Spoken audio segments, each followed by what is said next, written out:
अब चाहिँ हाम्रो पूजा आज त यसपालि त मेरो लास्ट पूजा हो। हेर्नुहोस् है, यहाँ पुनम यहाँ दिदीको घरमा है पूजा आज चाहिँ यहाँ छ। यति यो प्रसाद अस्तिको प्रसाद त तपाईँहरूलाई देखाएँ, सेलरोटी।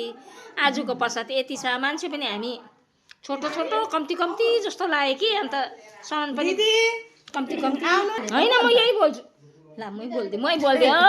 यो दिदीले गर्दा, यही दिदीले गर्दा हो। यो दिदी पनि हो, यो दिदी पनि बिचमा डिस्टर्ब गर्ने चाहिँ हेर्नु है। यस्तो यस्तोहरू छ दिदी। सबैभन्दा ठुलो दिदी नि यहाँ छ।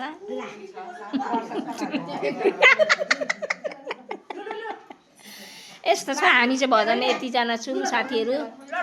तपाईँहरू सबले मलाई यहाँनिर राधे राधे लेखिदिनुहोस् ल साथीहरू। राधे राधे भन्नुहोस् है, मलाई राधे राधे लेखिदिनुहोस् ल। आजको भजनको प्रसादहरू चाहिँ यस टाइपमा छ। भजन गरेको त देखाइन तपाईँहरूलाई है। अन्त बस्नु नि हो भुइँमा। मेरो म चाहिँ मान्छे यहाँ छु। अन्त भजनमा चाहिँ अत्तालिँदै आएको थिएँ। यहाँ दिदी हुनुहुन्छ, यहाँ अर्को दिदी पनि हुनुहुन्छ। अत्तालिने चाहिँ मेरो बुहारी जाँदैछ, एकदम दुःख लाग्दैछ। कस्तो लाग्यो आज लास्ट मलाई साह्रो नराम्रो लाग्यो, पुरा नराम्रो लाग्यो हामीलाई पनि। एकदम त्यस्तो छ।